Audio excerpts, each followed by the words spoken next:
নতুন বছর শুরু হলেও অর্থনীতি নিয়ে মানুষের উদ্বেগ এখনো রয়ে গেছে। মূল্যস্ফীতি, কর্মসংস্থান এবং বৈশ্বিক অনিশ্চয়তার প্রেক্ষাপটে দেশের অর্থনীতি কোন পথে এগোচ্ছে, চ্যালেঞ্জ কি এবং প্রত্যাশাই বা কি? এই সকল বিষয় নিয়ে আজকে আলোচনা করব। দর্শক সবাইকে স্বাগত জানাচ্ছি দেশ টিভির নিয়মিত আয়োজন বিজনেস টাইমস। আপনাদের সঙ্গে আছি আমি ডানা ইসলাম। দর্শক, আমাদের আলোচনার বিষয়বস্তু এগিয়ে নিতে আমাদের সঙ্গে একজন সম্মানিত অতিথি রয়েছেন, পরিচয় করে দিতে চাই তার সঙ্গে। আমাদের সঙ্গে রয়েছেন আশরাফ আহমেদ, সাবেক সভাপতি, Dhaka chamber of commerce and industry. আপনাকে স্বাগত জানাচ্ছি আমাদের আয়োজনে। ধন্যবাদ।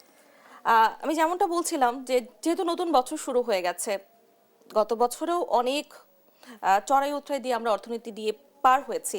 এই বছরেও অনেক ধরনের নানাবিধ সমস্যা রয়েছে। এই যে নতুন বছরে দেশে অর্থনীতি, সবচেয়ে বড় চ্যালেঞ্জগুলো আপনি কি মনে করছেন? ধন্যবাদ।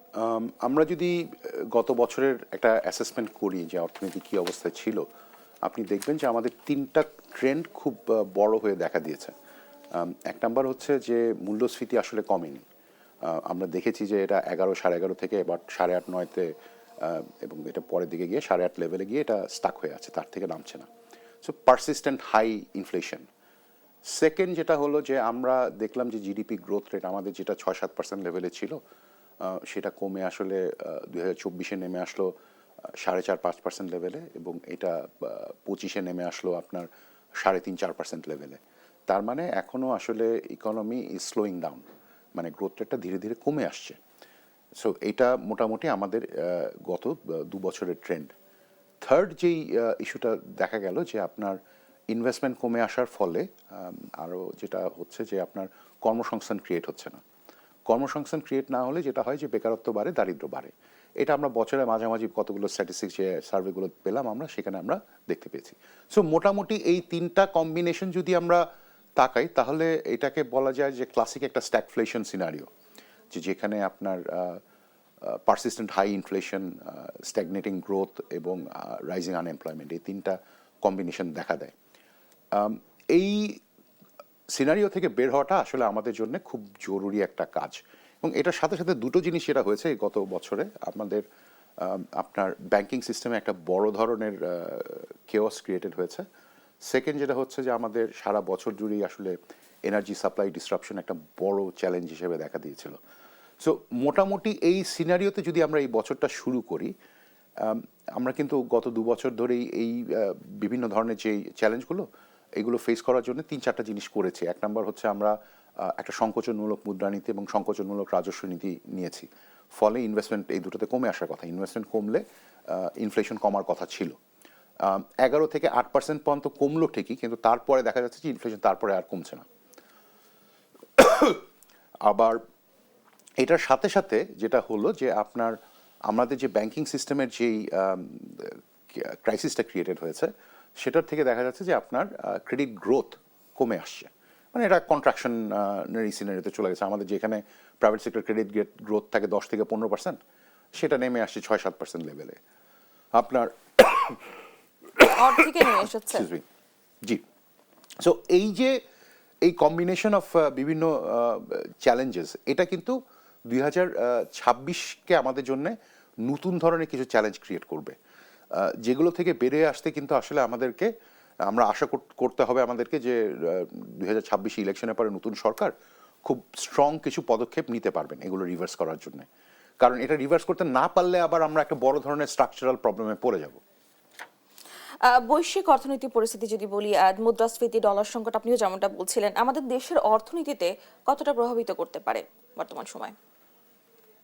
আমাদের একটা যদি প্যারালাল টানি, যে 2008-এর ফাইন্যান্সিয়াল ক্রাইসিসের সময় আমরা কিন্তু খুব বড়ভাবে এফেক্টেড হইনি, কিন্তু 2022 সনে যখন দেখা গেল যে ইউক্রেন যুদ্ধের পরপরই যখন আপনার পৃথিবীর সমস্ত বড় সেন্ট্রাল ব্যাংক আপনার ইন্টারেস্ট রেট বাড়ানো শুরু করলেন, সেটা কিন্তু আমাদেরকে খুব বড়ভাবে প্রভাবিত করলো। কারণ ওই পয়েন্টটাতে আমাদের কিন্তু একটা বড় ধরনের foreign borrowing, trade credit borrowing যেটা বলি আমরা, সেটা কিন্তু তৈরি হয়ে গিয়েছিল, যেটা প্রায় ব্যাংকিং সিস্টেমে 25-30% লেভেলে।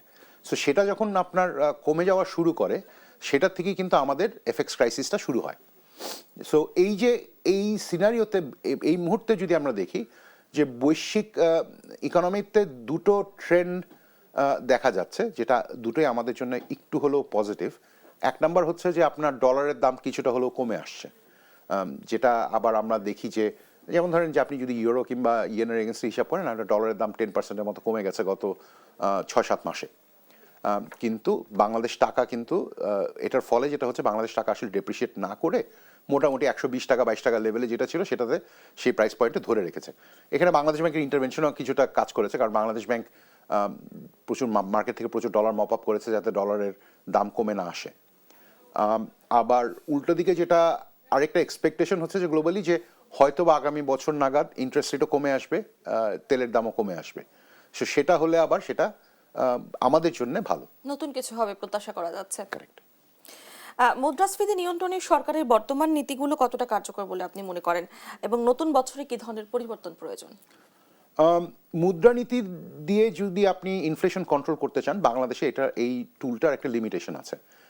আমি একটু ব্যাখ্যা করার দরকার আছে এখানে যে দেখুন, আপনি ইন্টারেস্ট রেট বাড়ালে যেটা হয় যে পৃথিবীর অধিকাংশ দেশে যেখানে ব্যাংকিং সিস্টেমের একটা সে আমেরিকার 60-70% টোটাল লোন হচ্ছে আপনার কনজিউমার ক্রেডিট, ওখানে যেটা মানে মর্গেজেস, হোম মর্গেজেস। তো ওখানে যেটা হয় যে ইন্টারেস্ট রেট বাড়ালে সাথে সাথে ডিসপোজেবল ইনকাম কমে আসে।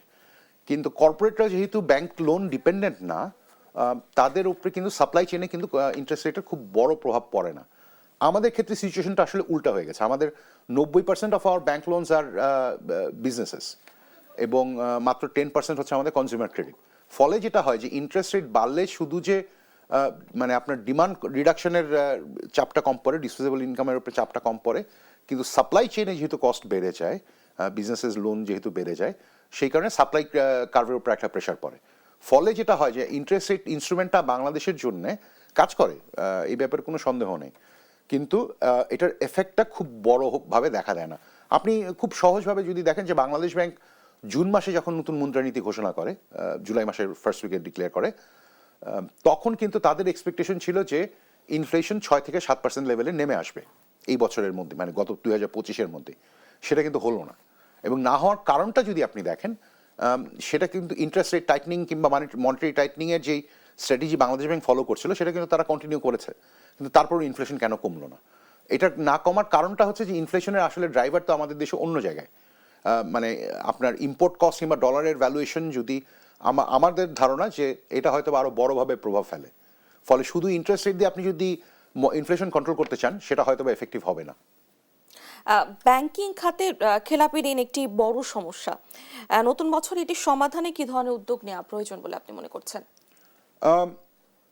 ওকে, আমি যদি আমাদের চ্যালেঞ্জটাকে একটু ভেঙে ভেঙে বলি, দেখুন বাংলাদেশ ব্যাংক যেটা করছে সেটা হচ্ছে যে 20-25টা ব্যাংক টোটাল তারা ক্যাপিটাল শর্টফলে আছেন এবং তাদের বিভিন্ন ধরনের চ্যালেঞ্জের মধ্যে আছে। তার মধ্যে 5টা ব্যাংকে বাংলাদেশ ব্যাংক অলরেডি একীভূত করে ফেলেছেন। সো এই যে এই 20-25টা ব্যাংকের টোটাল প্রায় ব্যাংকিং সিস্টেমে 40-50% লোন কিন্তু এই 25টা ব্যাংকের কাছে আছে। ফলে যেটা হচ্ছে এই ব্যাংকগুলো যেহেতু ক্যাপিটাল ক্রাইসিসে আছে, তাদের যথেষ্ট ক্যাপিটাল নেই, তাদের পক্ষে নতুন করে লোন দেওয়াটা সম্ভব হচ্ছে না। ফলে প্রাইভেট সেক্টরের যে লোন ক্রেডিট ফ্লো, যেটা আমরা যেটাকে তারল্য প্রবাহ বলি, সেখানে একটা বড় ধরনের শর্টফল তৈরি হচ্ছে। এইটার কিন্তু এফেক্ট পড়ছে যে ইনভেস্টমেন্ট, এমপ্লয়মেন্ট, পভার্টি, এই ফ্যাক্টরগুলোতে এখানে একটা বড় চাপ পড়ছে। So going forward Bangladesh bank এখন যে এই কাজটা করছেন, তাদের ফোকাস হচ্ছে ডিপোজিটার প্রোটেকশন ফর এই যে 5টা-10টা ব্যাংক যেটা ফেল করছে তাদের ডিপোজিটার প্রোটেকশন নিয়ে তারা কাজ করছেন। তাদের কিন্তু বাংলাদেশ ব্যাংকের একটা আইনগত বাধ্যবাধকতা আছে, যাতে বাংলাদেশ ব্যাংক অর্ডার অনুসারে যাতে তারা এই কাজটা করতে বাধ্য। কিন্তু আরও যে 2টা গ্রুপ আপনার, এক হচ্ছে শেয়ার হোল্ডাররা, এই ব্যাংকগুলোর শেয়ার হোল্ডার, এবং 2 হচ্ছে এই ব্যাংকগুলো থেকে যারা ঋণ নিয়েছেন। এই 2টো গ্রুপের ব্যাপারে কিন্তু বাংলাদেশ ব্যাংকের কোনো আইনগত বাধ্যবাধকতা নেই। ফলে দেখা যাচ্ছে যে বাংলাদেশ ব্যাংক যখন একটা সেটেলমেন্টে যাচ্ছেন, একটা স্ট্রাকচার করছেন যে রেজলিউশন কিভাবে করবেন, ব্যাংকিং রেজলিউশন যেভাবে করছেন, সেখানে কিন্তু শেয়ার হোল্ডারদের স্বার্থ কনসিডারেশনে নেওয়াই হচ্ছে না। আবার আপনি যদি দেখেন যে 50% অফ দ্য লোন বুক, তার মানে কি এখানে তো লক্ষ লক্ষ এসএমই আছেন, লক্ষ লক্ষ মিড টিয়ার কর্পোরেট আছেন, যারা দেশের ইকোনমির জন্য খুব ইম্পর্ট্যান্ট একটা কন্ট্রিবিউটর। এখন তাদেরকে যদি আপনি লোন লাইন থেকে বঞ্চিত করেন, এই ব্যাংকগুলো তো লোন দিতে পারবে না, তাহলে তাদের ভবিষ্যৎ কি? ইউজুয়ালি যেটা হওয়ার কথা সেটা হচ্ছে যে বাকি যে ভালো ব্যাংকগুলো আছে তাদেরকে আসলে এই মার্কেট শেয়ারটা নিয়ে নিতে দেওয়া দরকার। মানে বেসিক্যালি আপনাকে যদি এই সিনারিও থেকে উত্তরণ করতে হয়, তাহলে যে ট্রাবল ব্যাংকগুলো তাদের মার্কেট শেয়ার আপনাকে হয়তোবা 5-10% কমিয়ে আনতে হবে কয়েক বছরের মধ্যে, এবং যে ভালো ব্যাংকগুলো আছে তাদের মার্কেট শেয়ার 80-90%-এর উপরে নিয়ে যেতে হবে। এটা করতে গেলে ভালো ব্যাংকগুলোতে কিন্তু আসলে ক্যাপিটাল ফ্লো দরকার ভালো ব্যাংকগুলোতে। আপনি যদি যেই খারাপ ব্যাংকগুলো কিংবা যে কলাপসিং ব্যাংকগুলো শুধুমাত্র সেখানে ক্যাপিটাল দেন, তখন কিন্তু ব্যাপারটা হিতে বিপরীত হবে। কারণ তারা কিন্তু যদি কন্টিনিউ অপারেশন করে, মানে কন্ট্রাকশন না যায়, তাহলে যেটা হবে তারা আপনার টোটাল লিকুইডিটির 40-50% তারা আটকে রাখবেন, যেটা আমাদের ইকোনমিতে আসলে ব্যবহার করা যাবে না। কারণ তাদের কিন্তু পক্ষে কিন্তু ওই যে ডিপোজিটগুলোর এগেন্স্টে কিন্তু নতুন করে লোন দেওয়া সম্ভব না, কারণ তাদের ক্যাপিটাল বেসটাই নেই। আমরা আবার আলোচনায় ফিরবো, তবে একটি বিরতির পরে। দর্শক, এ পর্যায়ে নিয়ে নিচ্ছি একটি বিরতি, ফিরে আসছি বিরতির পরে, সঙ্গেই থাকুন।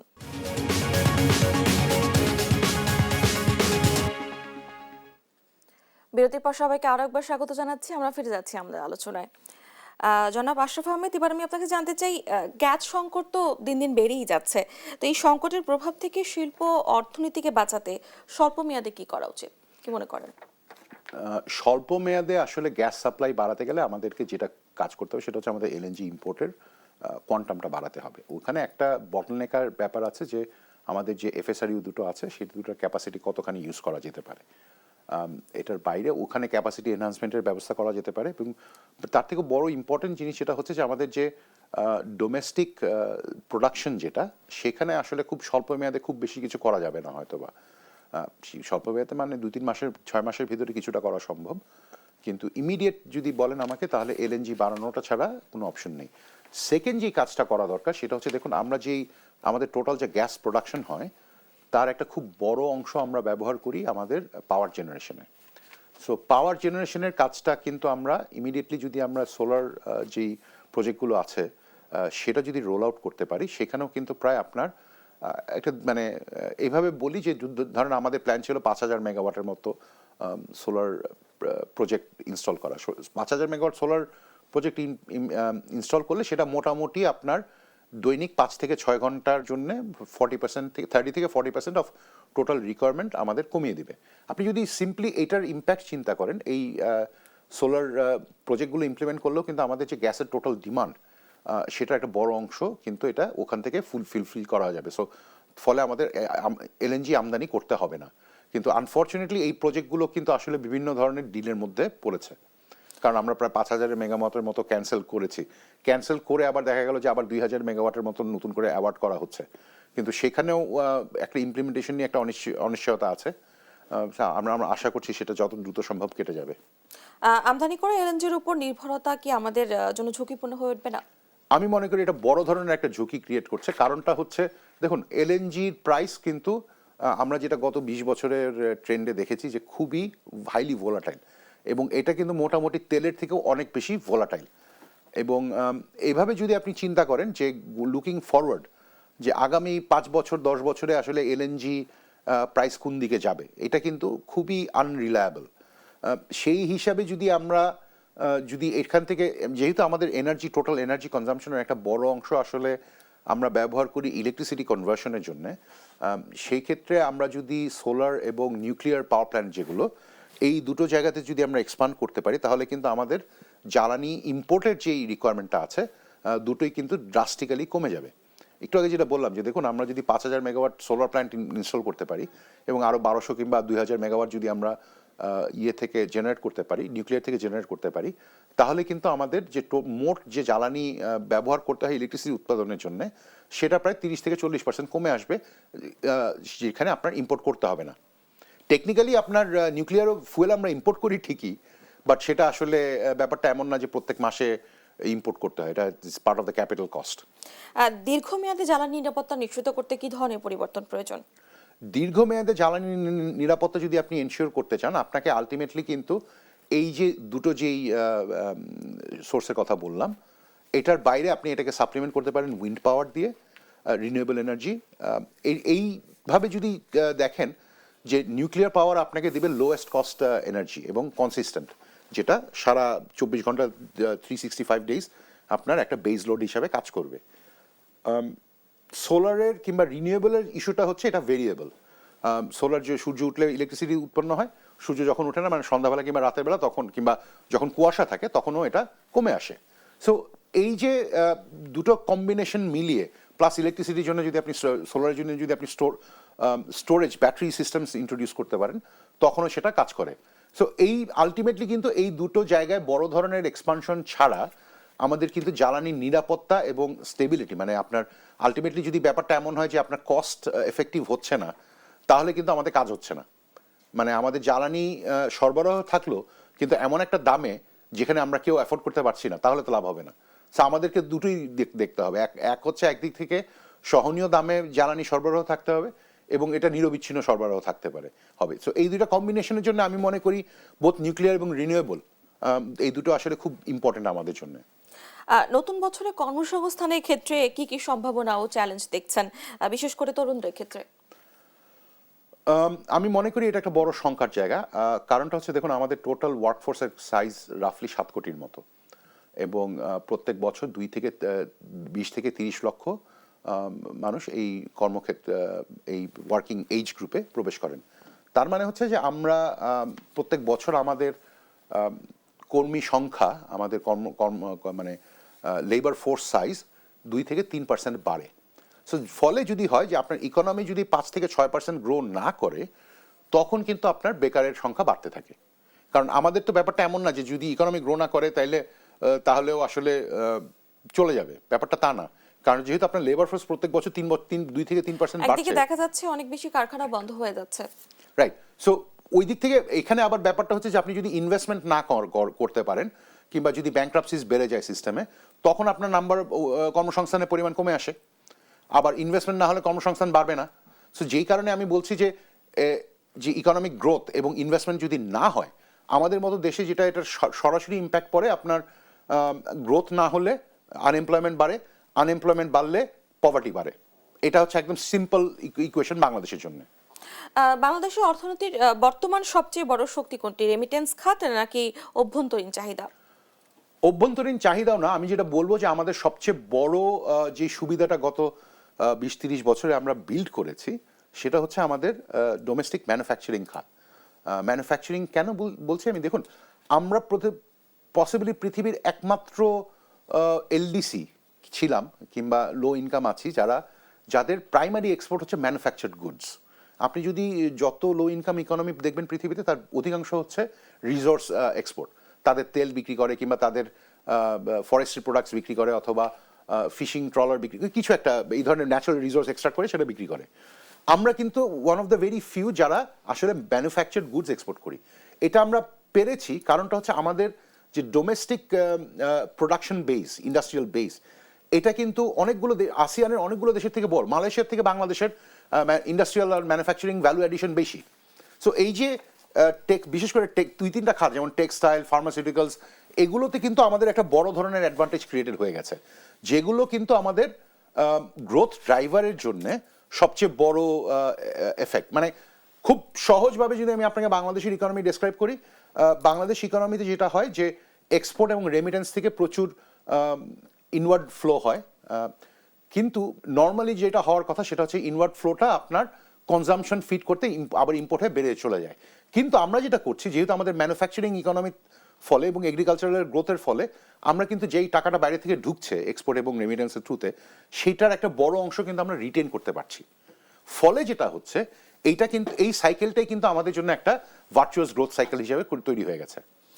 বেকারত্ব যেটির কথা বারবারই আসছে, এই বেকারত্ব কমাতে সরকার ও বেসরকারি খাত কি ভূমিকা রাখতে পারে?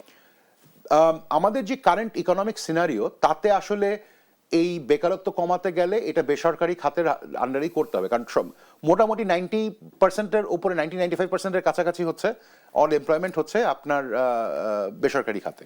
সো ওখানে যদি আপনি বাড়াতে চান, আপনাকে কিন্তু ওইখানে আবার আরেকটা ইস্যু আছে, সেটা হচ্ছে কোন খাতে বাড়াতে পারবেন আপনি।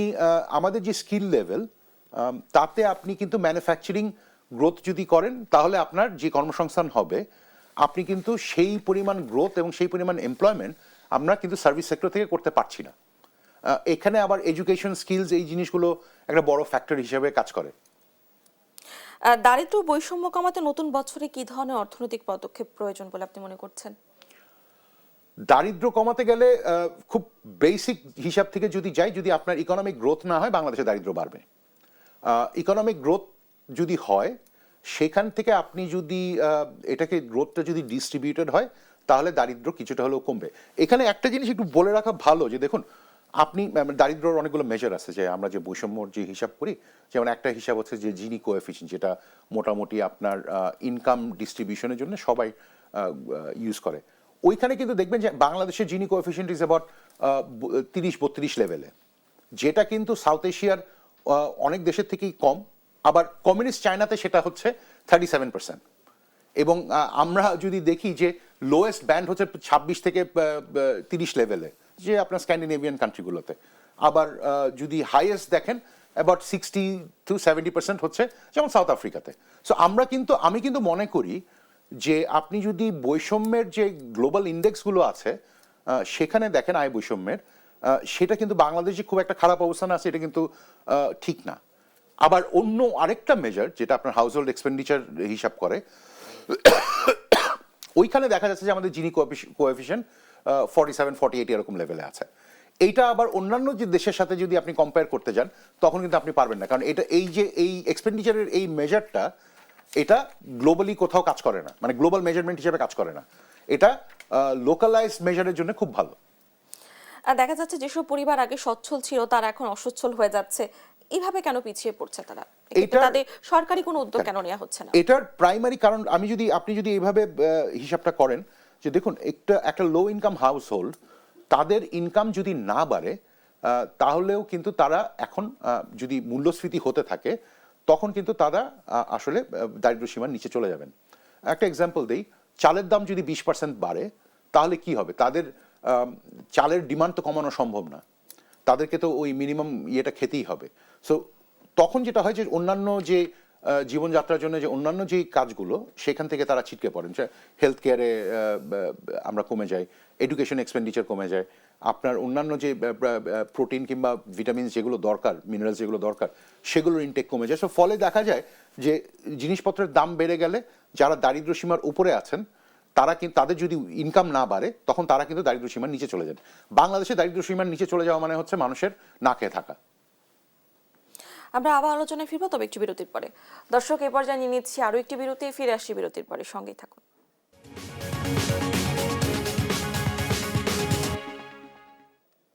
বিরতির পর সবাইকে আরো একবার স্বাগত জানাচ্ছি। আমরা ফিরে যাচ্ছি আমাদের আলোচনায়।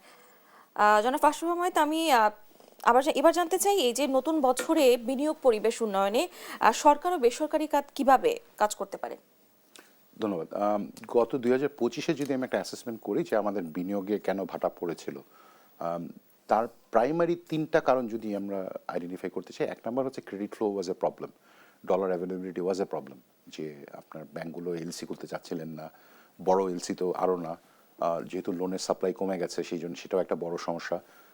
সেকেন্ড যে প্রবলেমটা হয়েছে মুদ্রাস্ফীতি এবং ইনফ্লেশনের ইয়ের ফলে, মুদ্রাস্ফীতির একটা চাপ পরে আপনার কস্ট কমে যায়, আপনার ডিমান্ড কমে যায়। সেকেন্ড হচ্ছে আমাদের অপারেটিং কস্ট বাড়িয়ে দেয়। নেট রেজাল্ট হচ্ছে যে আমাদের যে প্রাইভেট সেক্টর থেকে যে ইনভেস্টমেন্ট ক্যাপাসিটি যেটা প্রত্যেক বছর জেনারেটেড হয়, সেটা কমে আসে। সো এই প্রবলেমটা, এবং এটার বাইরে আরেকটা অফকোর্স আপনার নিরাপত্তা এবং আইন শৃঙ্খলা পরিস্থিতি হচ্ছে একটা বড় বড় ফ্যাক্টর। সো 2026 সনে আমরা যদি এই 3টা জিনিসের উপরে যদি ফোকাস করি, তাহলে দেখা যাবে যে আমরা যদি, এক নম্বর হচ্ছে যে আপনার নিরাপত্তাহীনতা, রাজনৈতিক অস্থিতিশীলতা, এই জিনিসগুলো যদি কমিয়ে আনতে পারি, এবং সেকেন্ড যেই দুটো ইস্যু যেটা ফাইন্যান্সিয়াল ফ্লো, যে আপনার এক নম্বর হচ্ছে যে আমরা যে কন্ট্রাকশনারি মনিটারি পলিসিতে আছি সেখান থেকে যদি বেরিয়ে আসতে পারি, থার্ড হচ্ছে যে আমাদের যে জ্বালানি যেই সিনারিওটা আছে, এখান থেকে যদি আমরা রিজলভ করতে পারি, তাহলে বাংলাদেশে আসলে 2026-এর ইনভেস্টমেন্ট বাড়বে। কিন্তু এই 3টা বটলনেক যদি রিমুভ করা না হয়, তাহলে কিন্তু আসলে ইনভেস্টমেন্ট বাড়ার কোনো কারণ নেই। এই যে বিদেশি বিনিয়োগ হারাচ্ছে, এতে আকর্ষণের জন্য কি করা প্রয়োজন? বিদেশি বিনিয়োগ নিয়ে বাংলাদেশে আসলে কথা বলাটা টু এন এক্সটেন্ট সময় নষ্ট আমাদের জন্য। কারণ আপনি যদি দেখেন যে টোটাল ইনভেস্টমেন্টের 1-2% আসে আমাদের বিদেশি বিনিয়োগ, নেট বিদেশি বিনিয়োগ। এটা আমাদের জন্য ইকোনমিক গ্রোথের ক্যালকুলেশনে আসলে আমাদের এরর মার্জিনের থেকেও কম। যে যখন আমরা যে এফএক্স এর হিসাবটা করি, যে আমাদের যে রিজার্ভের হিসাবটা করি, ওইখানে যেই এরর মার্জিন থাকে, এরর্স এন্ড অমিশনস, আমাদের নেট এফডিআই ফ্লো আসলে তার থেকে ইউজুয়ালি কম থাকে, কিংবা অ্যাট দ্য মোস্ট সমান থাকে। এফডিআই যদি বাড়াতে হয় আমাদেরকে কিন্তু খুব সিরিয়াসলি কতগুলো জিনিস করতে হবে। যে এক নম্বর হচ্ছে, আপনি যদি লং টার্ম পলিটিক্যাল স্টেবিলিটি না থাকে তাহলে আপনার বিদেশি বিনিয়োগ বাড়ার কোনো কারণ নেই। বিশেষ করে আপনার যদি সেটা যদি আপনার এক্সপোর্ট ওরিয়েন্টেড হয়। সেকেন্ড যে জিনিসটা হচ্ছে যে আপনার যদি ডোমেস্টিক মার্কেটের জন্য ফরেন ইনভেস্টমেন্ট দরকার হয় তাহলে আপনার লং টার্ম পলিসি স্টেবিলিটি দরকার। আপনার যে ট্যাক্স মেকানিজম থেকে শুরু করে যে বাকি যে সিস্টেমসগুলো আছে সেইখানে ট্রান্সপারেন্সি এবং অ্যাকাউন্টেবিলিটি করা দরকার। মানে খুব সহজ বাংলায় আমি একটা জিনিস বলি, দেখুন বাংলাদেশে যদি আপনার কাস্টমস ক্লিয়ারেন্স কিংবা সরকারি পারমিট অথবা অন্য কোনো কিছুর জন্য যদি সরকারের যে নির্ধারিত শুল্ক কিংবা পেমেন্টস তার বাইরে যদি পেমেন্ট করতে হয় বিদেশি কোম্পানিগুলোর জন্য এটা ফিজিবল না।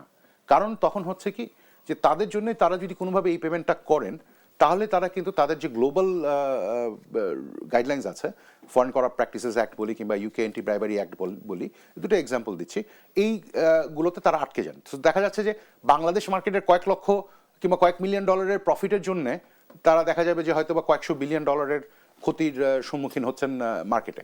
সো এই রিস্কগুলো তারা নিতে চান না। সো এই দুটো জিনিস আপনার, সো করাপশন ইন্ডেক্স এবং আপনার কি বলে পলিটিক্যাল স্টেবিলিটি, এই দুটো জিনিস না করলে বড় ধরনের বিদেশি বিনিয়োগ আসলে হবে না।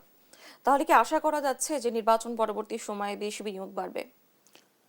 এইটা ডিপেন্ড করবে নির্বাচন পরবর্তী সময়ে সরকার কত কি ধরনের স্টেবিলিটি আনার জন্য কাজ করতে পারবেন। আমি মনে করি যে যেহেতু এই যে রাজনৈতিক স্থিতিশীলতা কিংবা পলিসি স্টেবিলিটি, পলিসি ডিরেকশন, এই জিনিসগুলো আসলে খুব লম্বা সময় ধরে কাজ করে, এটা কিন্তু ওভারনাইট চেঞ্জ হয় না। সো এই জিনিসগুলো চেঞ্জ করতে গেলেও আমাদের সময় লাগবে। সো সরকার যদি খুব যথেষ্ট সদিচ্ছা সহকারী সাথেও যদি কাজ করা শুরু করেন তাহলেও কিন্তু এটা মোটামুটি একটা দীর্ঘমেয়াদী প্রসেস। সো ইনস্ট্যান্ট বিদেশি বিনিয়োগের জন্য ইনস্ট্যান্ট এই ট্রানজিশনগুলো আমি আশা করতে করাটা মনে হয় না ঠিক হবে। যদি দেশীয় বিনিয়োগকারীদের কথা বলি, দেশীয় বিনিয়োগকারীরা কেন আগ্রহ হারাচ্ছেন? আমাদের জন্য যেটা বললাম যে আমরা যে তিনটা যে মেজর ক্রাইসিসের কথা বললাম, যে দেখুন গত বছর যে আমাদের কিন্তু দেশীয় উদ্যোক্তাদের জন্য আমাদের যে বিনিয়োগ সক্ষমতা সেটা কিন্তু ড্রাস্টিক্যালি কমে গেছে। Interest rate, existing interest rate আপনার 9% থেকে বেড়ে 15% হয়ে গেছে। আপনার অপারেটিং কস্ট আমাদের সিগনিফিকেন্টলি বেড়ে গেছে আমাদের ইনফ্লেশনের কারণে। আমাদের জ্বালানি খরচ বেড়ে গেছে, সেই হিসাবে আমাদের যে আলটিমেট যে সেলস সেটাও কমে এসছে, কারণ ডিমান্ড কমে গেছে ইনফ্লেশনের কারণে। সো এই সব কিছু মিলিয়ে কিন্তু বেসরকারি খাতের বিনিয়োগ সক্ষমতা এমনিতেই খুব কম ছিল, মানে সিগনিফিকেন্ট রিডাকশন হয়েছে। এটার মধ্যে আপনার যদি বাকি যদি আপনি আনসার্টেনিটিগুলো অ্যাড করেন তখন কিন্তু আসলে বিনিয়োগ সক্ষমতার বাইরে আপনার যে বিনিয়োগের যে উৎসাহ যেটা সেটাও কমে এসেছিল। সো এই জিনিসগুলো হয়তো, এই উৎসাহের ব্যাপারটা হয়তো বা নতুন সরকার কিছুটা হলেও কাজ করতে পারবেন। ব্যাংক সুদের হার ও ঋণ প্রাপ্তি জটিলতা কি বিনিয়োগে নিরুৎসাহিত করছে? সাংঘাতিকভাবে। আপনার সুদের হার যেটা হচ্ছে, সুদের হার যেটা বললাম যে আপনার এক্সিস্টিং বিজনেসগুলোর কিন্তু যে বিনিয়োগ সক্ষমতা সেটা কিন্তু ড্রাস্টিক্যালি কমে এসছে, কারণ ইন্টারেস্ট রেট আপনার আগে যেখানে ছিল সেটা প্রায় মানে 1/3 বেড়ে গেছে, মানে 9-10 থেকে লেভেলে 14-15 লেভেলে উঠে গেছে। তো ওইখান থেকে একটা চাপ আসছে। সেকেন্ড যে জিনিসটা হচ্ছে যে আপনার অন্য যে মেজর সমস্যাগুলো, যে ক্রেডিট ফ্লো তো নেই ব্যাঙ্কগুলোর কাছ থেকে, তো মানে যেটা একটু আগে যেটা রেফারেন্স দিচ্ছিলাম যে আপনার 50% অফ দ্য ব্যাঙ্কিং সিস্টেম, তাদের পক্ষে আসলে নতুন করে লোন দেওয়া সম্ভব না, কারণ তাদের ক্যাপিটাল বেজে শর্টফল আছে। তাহলে একমাত্র লোন দিতে পারে নতুন, অন্য যে বাকি 50% আছে তাদেরও তো একটা লিমিটেশন আছে। আপনি যদি দেখেন এই ব্যাঙ্কগুলোর কিছু কিছু কিন্তু প্রায় 15-20% ক্রেডিট গ্রোথ হয়েছে, কিন্তু ওভারঅলে গিয়ে আমরা দেখতে পাচ্ছি যে 6-7%-এর বেশি ক্রেডিট গ্রোথ হচ্ছে না। তার কারণটা হচ্ছে যে এই যে 45% মানে আপনার এফেক্টেড ব্যাঙ্কস যেগুলো, তারা কিন্তু গ্র্যাজুয়ালি ছোট হয়ে আসছেন। নতুন বছরে অর্থনৈতিক প্রবৃদ্ধি ধরে রাখার জন্য মূল্যস্ফীতি এবং দুইয়ের মধ্যে মূল্যস্ফীতি নিয়ন্ত্রণ বলি, তাহলে প্রবৃদ্ধি, যদি আমরা অর্থনৈতিক প্রবৃদ্ধির কথা বলি, তাহলে এই দুইয়ের মধ্যে কি ধরনের ভারসাম্য রাখা যেতে পারে? এটা মানে স্ট্যাগফ্লেশনের কথা যেটা বলছিলাম, দ্য রিজন স্ট্যাগফ্লেশন এত কমপ্লিকেটেড, তার কারণটা হচ্ছে আপনি ইনফ্লেশন কমানোর জন্য যেই প্রসেস স্টেপগুলো নিতে পারবেন সেটা নিলে বেকারত্ব বাড়ে, আনএমপ্লয়মেন্ট বাড়ে। আবার আনএমপ্লয়মেন্ট কমানোর জন্য যে স্টেপগুলো নিতে পারবেন সেটা নিলে ইনফ্লেশন বাড়ে। আমি একটা ছোট একটা এক্সাম্পল দিই। আপনি যদি বড় করে পাবলিক ওয়ার্কস কিংবা সরকারি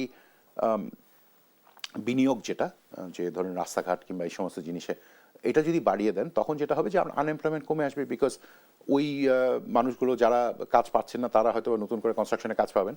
কিন্তু সরকার যখন এই কাজটা করে সেটা কিন্তু সরাসরি আপনার ইনফ্লেশন বাড়িয়ে দেয়, মূল্যস্ফীতি বাড়িয়ে দেয়। সো এই কারণেই আসলে এটা আসলে খুব ডেলিকেট একটা ব্যালেন্স। সো এইখানে যেটা করতে হয় যে একটা তো হচ্ছে যে কিছুটা হলেও একটা ব্যালেন্স করে, যে আপনি বলবেন যে ইনফ্লেশন আপনি হয়তো বা 5% আপনার আলটিমেট টার্গেট, কিন্তু আপনি হয়তো বা কিছু দিনের জন্য 7% মেনে নেবেন। আবার ইনফ্লেশনের আনএমপ্লয়মেন্টের টার্গেট হচ্ছে 6%, সেখানে আপনি হয়তো বা কিছু দিনের জন্য কি বলে আপনার 7% মেনে নেবেন।